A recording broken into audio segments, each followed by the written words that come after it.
cultural revolution in Great Britain. This is our moment. Yes! The traitors in Westminster are watching right now. They are cowering. They are trembling. Keir Starmer, the Labour Party, the revolution has started. They managed to silence. Hey there, how you going? Welcome. My name's Campbell. This is Autodidactic 2, and today we're going to check out some more of what is going on in this strange realm we find ourselves in. It's a bad idea to let the people who make the food give you advice about what food to eat. 4 of the most dangerous foods on planet Earth: wheat, barley, rye, and oats. My recommendation for everybody 100% across the board: stop eating these foods completely for 4 weeks in a row. 4 weeks. 4 weeks in a row. 28 days. Then on day 29, eat a lot of gluten. Have pancakes for breakfast, have a sandwich for lunch, have cookies and crackers, have pasta for dinner, and see how you feel. And as God is my witness, if you make it to lunch without something bad happening, I'll eat my hat. Yeah, gluten, carbohydrates. There's been a lot of talk about this, and diets recently, the whole carnivore thing coming up, keto. And I mean, carbohydrates, I think the main problem we have with these, grain carbohydrate foods is they're so highly processed. They're sprayed with chemicals, they're sprayed with glyphosate, and they are not good for us. You know, the end product, are they good if you make your own stuff? I'm sure they're a lot better. You know, you travel through Europe and where they make, pastas and things, breads, the more traditional way, that you don't get the same results as you do from, the carbs that we get offered. But what are your thoughts? Carbs, good, bad? Is it the processing? Is it the actual seed, right? The actual crop? Let me know your thoughts. I'm from outer space. I got Milky Way for blood, evolution in my veins.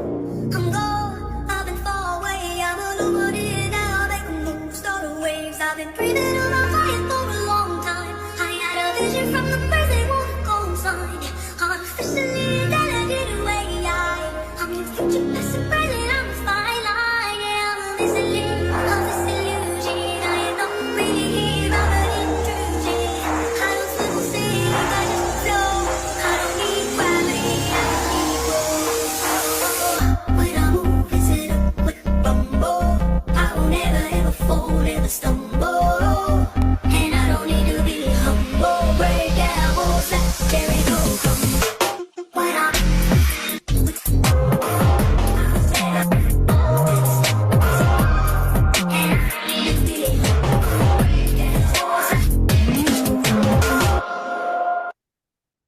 Hidden in plain sight. What else could the Pope be doing? Is he into heavy metal music, maybe? What do you think? And, the upside down crosses, that's in the Vatican. I've done, quite a bit of research into the Vatican and all that kind of stuff. Of course, the Pope's, I think it's a convention hall, looks like a snake, outside and inside. And that's where they've got this weird statue. It's supposed to be Jesus rising, and it just looks demonic. So what are your thoughts on the Pope, on the Roman Catholic Church? Because, we all know the stories that have come out about their p-filing incidents, and they're in the thousands, right? They just pay their way out of it. They never change anything. And, I believe that all organized religions are control systems, and the Bible, especially the Old Testament, the God in the Old Testament is a jealous God. It says it right in the text. And he's not your friend. As far as I'm concerned, the God of the Old Testament who demands sacrifice and then goes and destroys cities, killing everyone in them, including animals, that's not God, that's the devil. The subject of this speech is a topic which has been discovered recently and which may not exist at all. I may be talking about something that does not exist. Therefore, I'm free to say everything or nothing.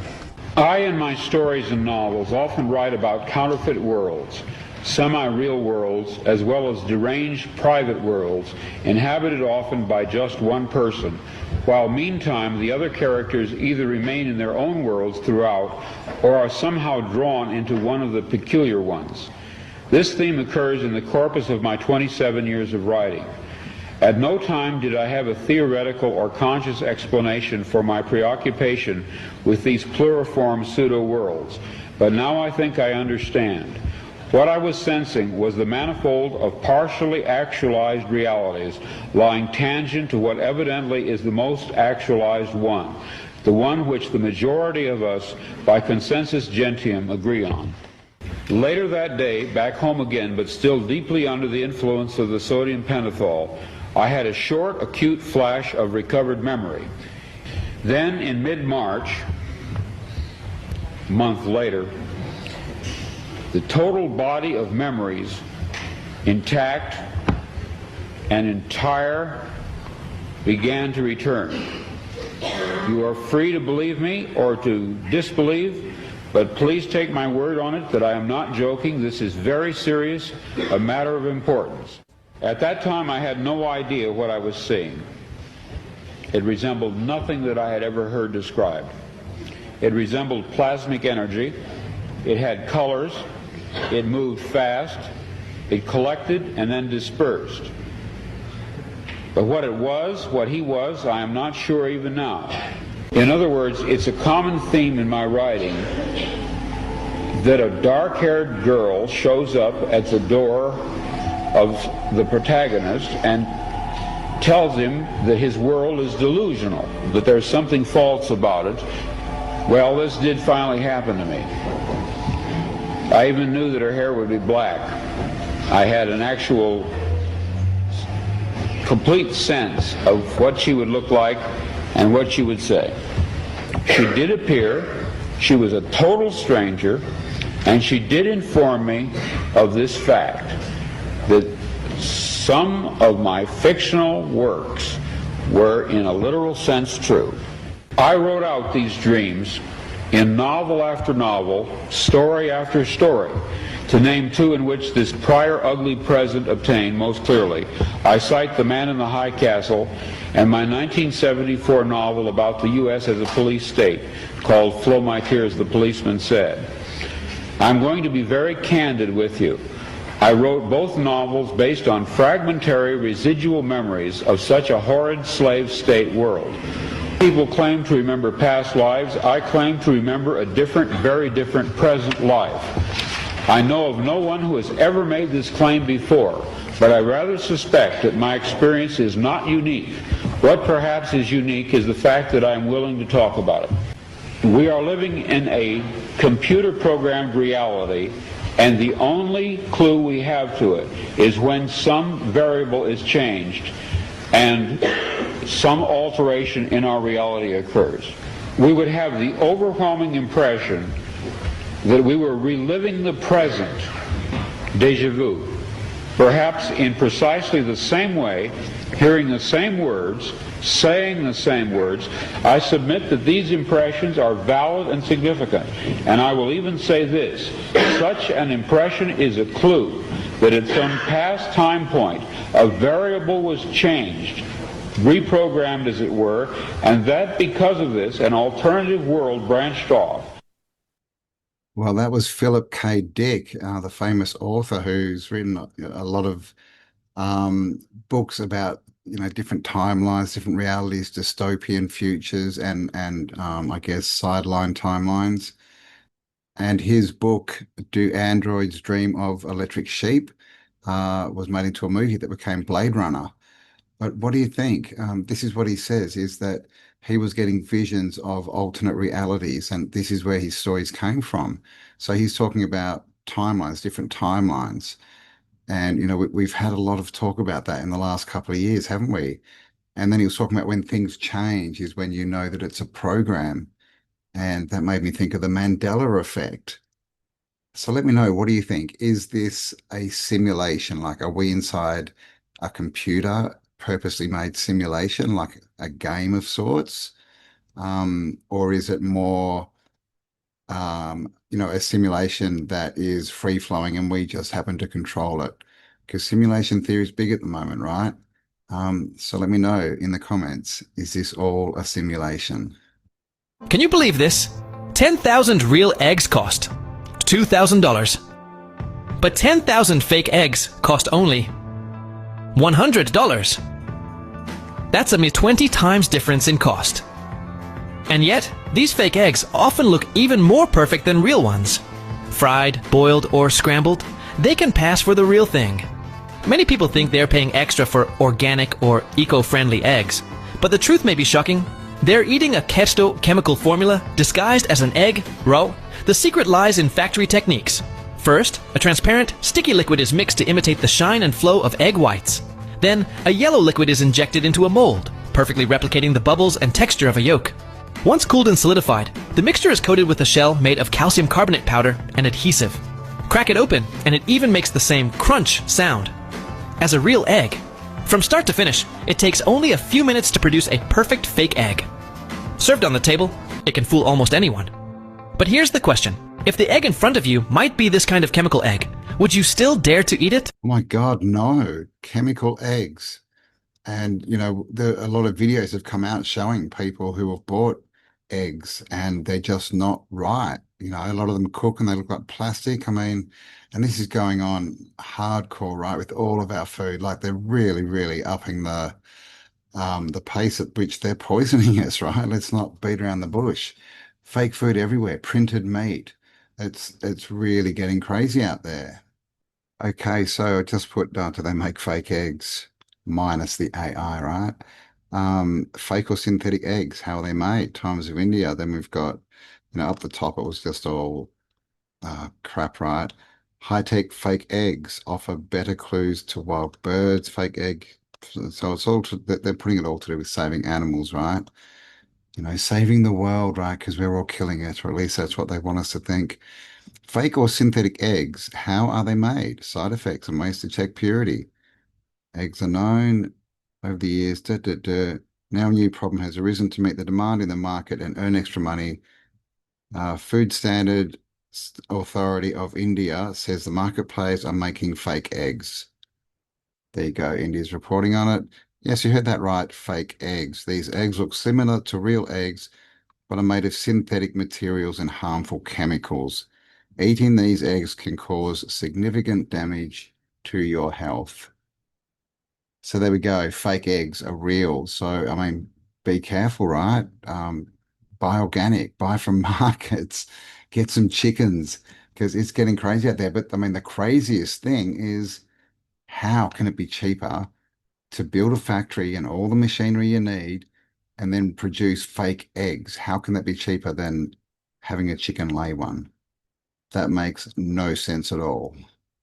What if I told you I just cracked the secret to actual immortality that's been buried for thousands of years? These scriptures weren't about cyborgs or pyramids or platinum DNA upgrades. They said that the secret to immortality is right in front of your face, and once you know it, death is done. It's called the Gospel of Thomas, and it claims to record the secret teachings of Jesus. Jesus says the seeker should not stop until he finds. When he does, he will be disturbed. After having been disturbed, he will be astonished. Then he will reign over everything. That's the progression. Seek, freak out, wake up, rule everything. According to the Gospel of Thomas, Jesus pulled his disciple, Thomas, aside and gave him 3 secret teachings. Jesus says, merge inner and outer, merge above and below, merge male and female, unify the opposites, and then you will enter the kingdom. Here's the key takeaway. Jesus is saying division equals death, unity equals immortality. If you take a thing and split it in half, what happens? It loses energy. It dies. But if you bring opposites back together, if you create unity, life emerges. Power activates. Something bigger is born. Interesting, right? As above, so below, all that, as within, so without. The two become one. Yeah. Let me know what you think about that. Is that the key to immortality? And of course, again, all these stories, all these books, who knows if they're real or not? I definitely don't. It's a bit of an edge. I can't prove any of it. But don't shoot the messenger as well, right? If there's good information in there, then we should take that information. And the winner of most animals bulldozed into oblivion by any single country goes to Australia.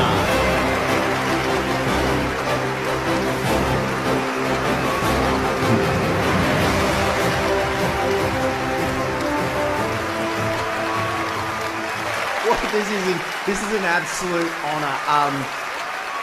When I first started my journey, I guess, bulldozing the bush, I never thought I would really stand a chance at beating out the big players. Brazil, I know you've been really trying hard with the Amazon there, and USA, you're trying some new approaches lately. I guess we Aussies know how to get it done.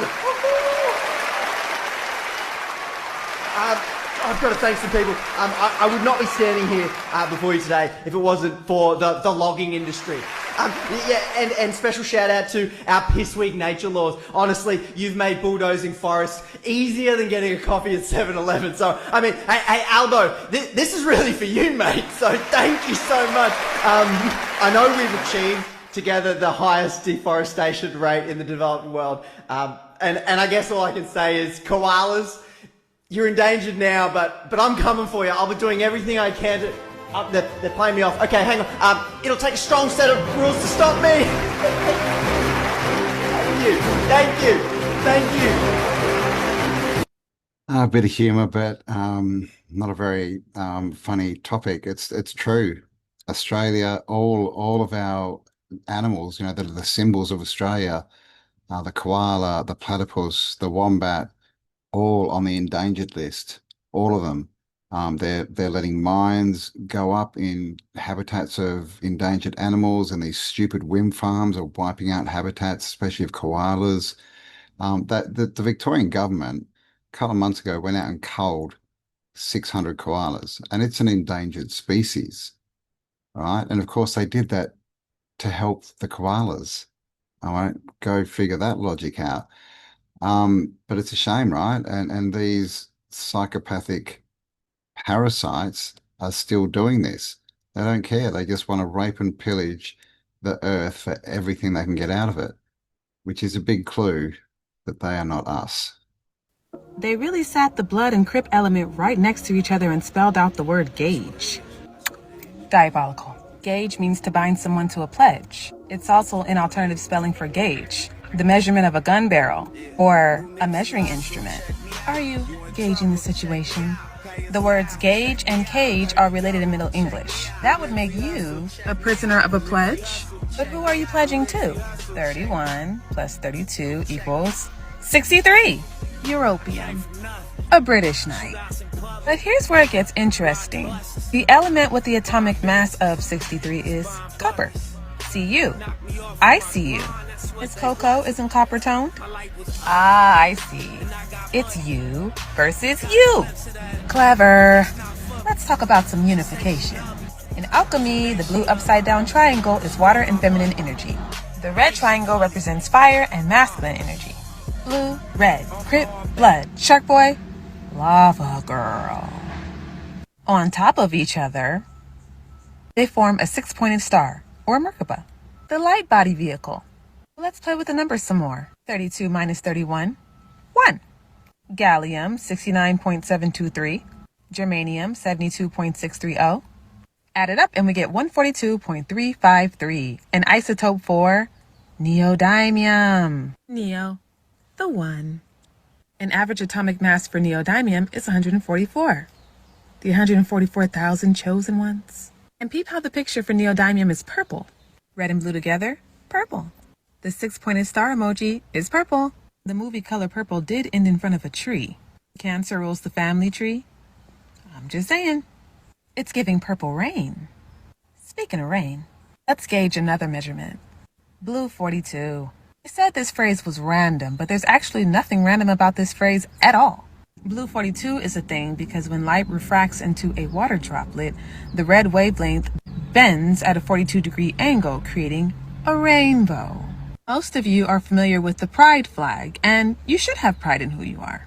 But there's actually another rainbow flag called the PACE flag. Like pacing yourself in a marathon?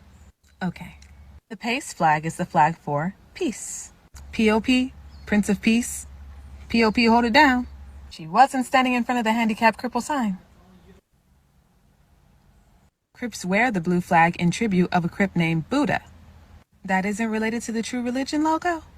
The PACE flag has 7 stripes that perfectly match your 7 chakras. And Rainbow Bridge Meditation transforms your water from this to this. High quality H2O. Be water, my friend. Wow, man, she was diving deep. Yeah, what do you think about that? And the blue-red, all political parties are basically blue-red, right? Blue versus red, and all wars as well. Most of them, maybe last century, I guess everyone's in green these times, but if you look like the American Civil War, right? Blue versus red, and you see it everywhere in all these civil wars. So interesting, but let me know what you think about her theories. Now, this is one that I get a lot of questions on, and it has its own section in the Discord. Today, we're going to talk about the Schumann resonance, also known as the heartbeat of the Earth. You see, about every second, lightning strikes Earth 50 times. Those strikes ring the planet like a drum. This creates a frequency we know as the Schumann resonance. In 1893, Irish physicist George Francis Fitzgerald, which is the most Irish name I've ever heard in my life, proposes that the Earth and sky form a cavity in which electromagnetic waves bounce back and forth. Essentially, he predicted global oscillation without any clue that it was there. Like, he essentially predicted this without ever knowing the ionosphere even exists. In 1902, Oliver Heaviside and Arthur Kenley suggested a conducting layer above the Earth. This is what we call now the ionosphere. Without this, Earth would be silent. There would be nothing to resonate sound. In the 1920s, Edward Appleton proved that the ionosphere existed by bouncing radio waves off of it. See, now by proving this, the Earth is essentially a drum. One side of it being the ground, the other side being the ionosphere. This makes the Earth one giant resonance chamber. It wasn't until 1952 when German scientist Winfried Otto Schumann actually ran the math. He predicted that the standing waves inside of the cavity or resonance chamber that is the Earth are at 7.83, which matches human brain waves, specifically alpha waves. Now, alpha waves are associated with calmness, meditation, and a healing state, meaning that Earth's actual frequency is in tune with human calmness. This is why you will feel better after grounding. In 1954, Schumann and Walter Koenig actually measured the resonance for the first time. They proposed that lightning strikes actually causes the Earth to resonate. Let's go back to the drum. If Earth is a drum, then lightnings are the drumsticks. This is why people say that storms make them restless. The drum's being beaten. In the 1960s, Balzer and Wagner. Believe me, when I saw their names too, I looked at it and went, no way. Yeah, those two captured the first ELF spectra, and they detected it in multiple modes. For example, 7.83 associates with alpha waves. The second mode is 14.1. This is at the alpha-beta threshold. The third mode is 20.3. This is straight beta wave. And the fourth one is 26. That's high beta and low gamma wave. We'll get back to that in a second. What you need to know here is that Earth's harmonics, Earth's resonance, mesh almost perfectly with human brain waves. No bullshit. In the 70s and 80s, studies show that the Schumann shifts, solar storms, geomagnetic disturbances, lightning density. In these times, generally, people feel anxious, dizzy, fatigued. These are major shifts in the Schumann resonance. Round faces 3 dude! After yesterday, I'm not sure I want to call on you, but go ahead. There's no science to this! Actually, there is. You see, EEG studies show the human subconscious entrains with the Schumann resonance. In the 90s, the Schumann went digital. and was monitored 24/7. It counted lightning strikes and tracked tropical rainfall. This is when the name the heartbeat of the Earth was coined. During this time, rising spikes are interpreted as a shift. In the 2000s, the Schumann was used to monitor climate change. Things like El Niño and El Nino, volcanic eruptions. Scientists have even taken this model and measured it on Mars and Venus. You see, we've taken this a step further too with theta waves. Theta waves are between 4 and 7 hertz and sit just below the Schumann resonance.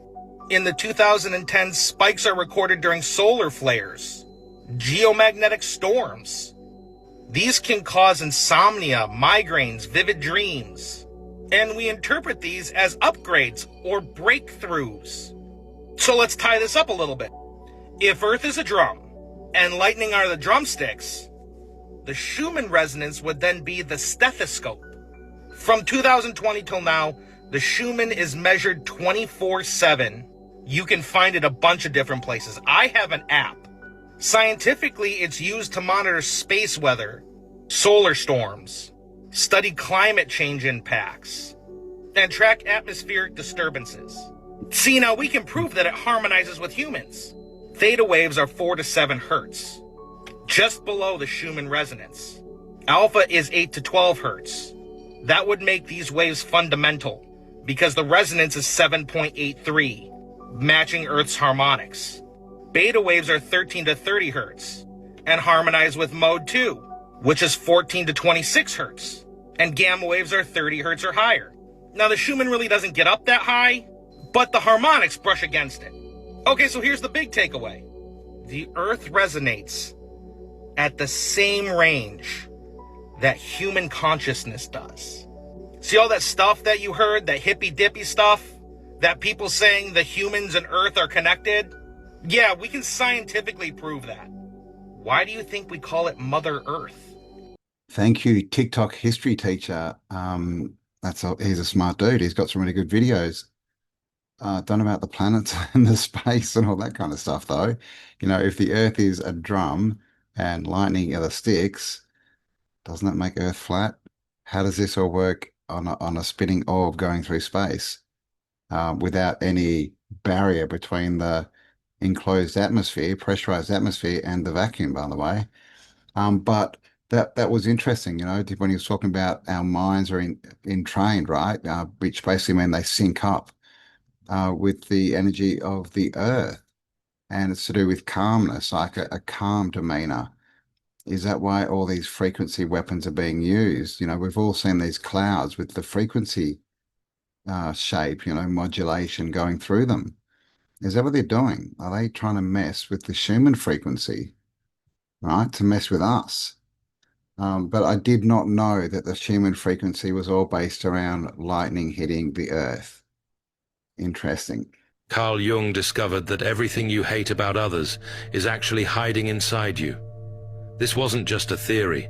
It was a brutal personal revelation that destroyed his most important relationship and changed psychology forever. In 1912, Carl Jung was Sigmund Freud's golden boy, the chosen successor, the future of psychoanalysis. But something was eating at Jung. Every time he looked at his mentor, he felt disgust. Freud's obsession with sex, his need to be worshipped, his authoritarian control over every idea. Jung began attacking everything he hated about Freud, in letters, in lectures, in public debates. He called Freud narrow-minded, power-hungry, and intellectually rigid. But here's what Jung didn't realize at the time. He was looking in a mirror. The traits he despised most in Freud were the exact traits hiding in his own shadow, his own need for control, his own obsessions, his own hunger for intellectual worship. This discovery would become Jung's most important insight about human psychology. We don't hate people for who they are. We hate them for who we are. The shadow is the part of yourself you refuse to see. The angry, jealous, petty, controlling person you pretend doesn't exist. But here's the dark truth Jung uncovered, that hidden self controls more of your life than you think. Every time someone irritates you, triggers you or makes your blood boil, they're showing you a piece of your shadow. The rude co-worker who interrupts meetings, they're reflecting your own need to be heard. The selfish friend who makes everything about them, they're mirroring your own hidden narcissism. Jung called this projection. You project your shadow onto others because it's easier to hate them than to face yourself. But Jung discovered something even more powerful. When you finally face your shadow, you don't just stop being triggered by others. You unlock parts of yourself you never knew existed. The anger you've been projecting, it becomes passion. The selfishness you've been denying, it becomes healthy boundaries. The darkness you've been running from, it becomes your greatest source of power. Yes, we like people because we see in them what we like in ourselves. And we dislike people because we see in them what we dislike in ourselves. Totally agree. There's a map of Australia and Chinese ownership. It's crazy. We've sold huge farms, these massive, massive farms in the centre of Australia to China over the last 5 years or so. What are the farms growing? Cattle, whatever. Mainly it's kind of livestock.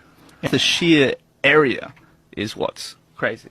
The sale of a massive private cattle ranch to foreign buyers, saying it was contrary to the national interest. The moment we as Australian people, we don't get any real benefit from that. The profits go overseas, or the produce goes overseas. We're not really seeing any benefit for it. And that's, if we didn't sell it, if we leased it, completely agree. True. We have a criminal government, as do most countries, right? They're all corporations, pretending to be governments, and they're all selling off assets which aren't theirs. They don't have the right. They don't own the countries, but they're selling off all the assets. And this happens in most countries, right? But definitely in Australia, they're selling off water, gas, all our natural resources, our food resources to foreign countries. That is a sign of a government that is hostile to its people, that is willfully destroying the lives of its people. But of course, we're not its people, right? Because it's a corporation, it's a parasite. And we've got to get this parasite off our back. And of course, the best way to do that is to ignore it. Don't give them any energy, because they're already crumbling, man, and all they want is our attention and our resources. Ridiculous Australian words, speed round. Cotton candy. Fairy floss. Sprinkles. Hundreds and thousands. Flip-flops. Thongs. McDonald's. Maccas. Candy. Lollies. Flashlight. Torch. Parking lot. Car park. Gum. Chewy. Trunk. Boot. Hood. Bonnet. Drunk. Pissed. Gas station. Servo. Tired. Buggered. Sunglasses. Sunnies. Truck. Ute. Weed whacker. Whippersnipper. Far away. Whoop whoop. Starbucks. Shit. Get upset. Crack the shits. Early morning. Sparrow's fart. Alcohol. Grog. No. Yeah, nah. Yes. Nah, yeah. Ramen noodles. 2-minute noodles. Saran wrap. Glad wrap. The forest. Bush. Desert. Outback. How did you go with your Aussie lingo? Did you get any right? Yes, but basically all of them, right? Sparrow's fart for the morning, not used so much anymore. That's a bit regional, but yeah, like the rest of it, I mean, yeah, man, this is how we talk down here, out here. Hand sanitizers cause cancer.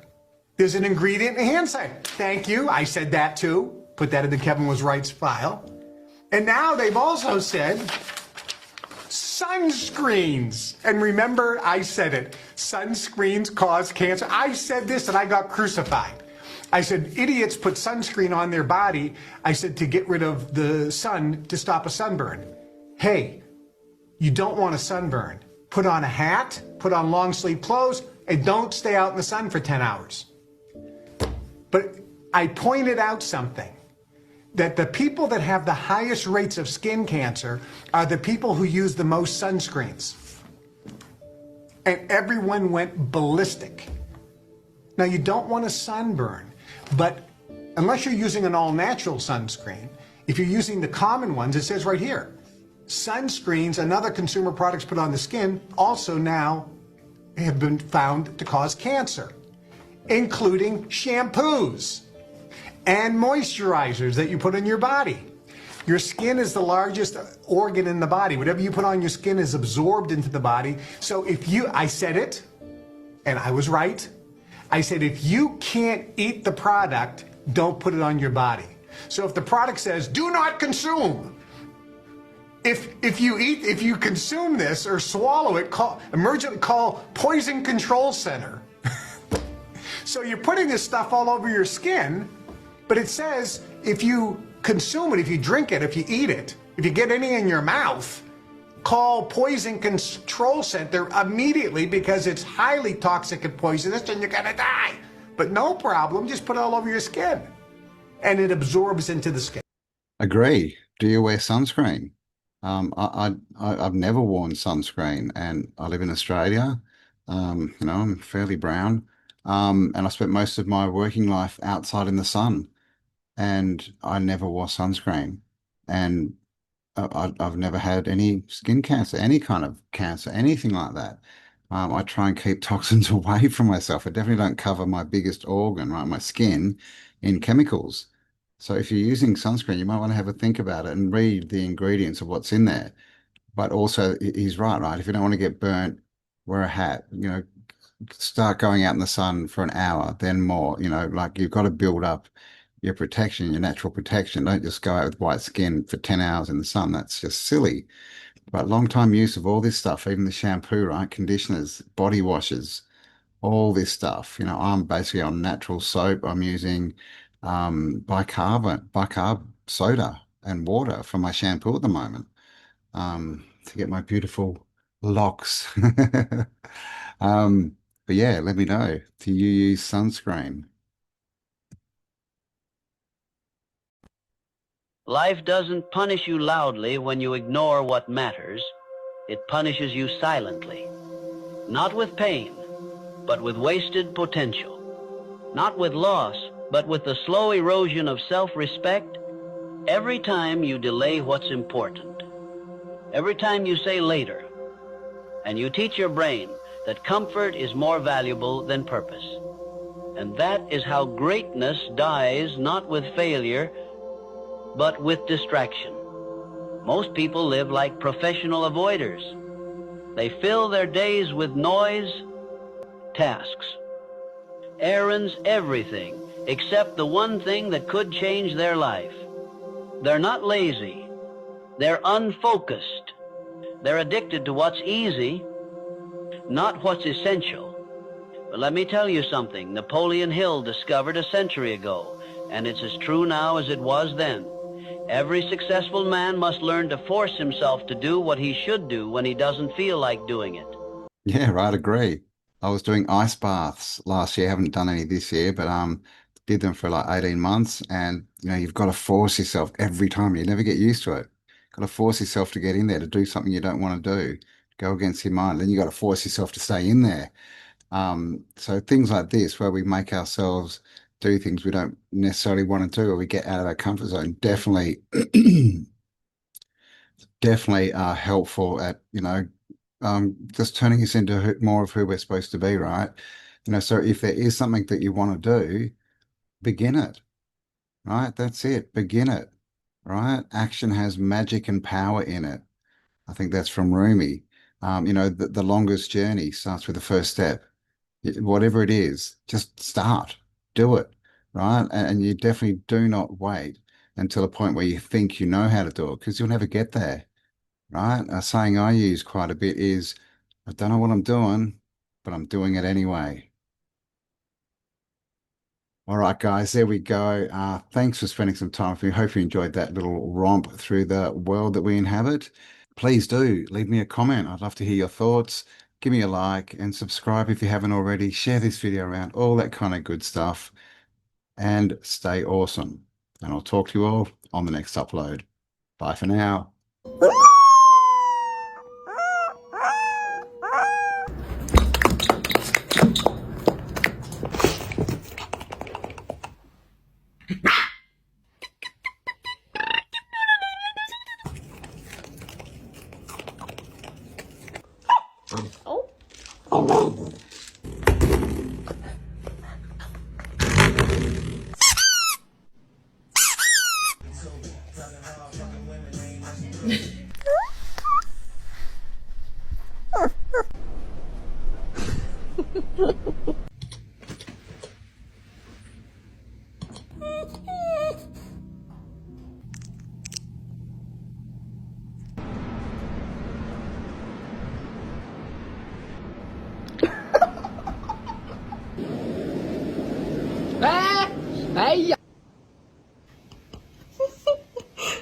ส้มเหมือนก้อนขนมปังเนี่ย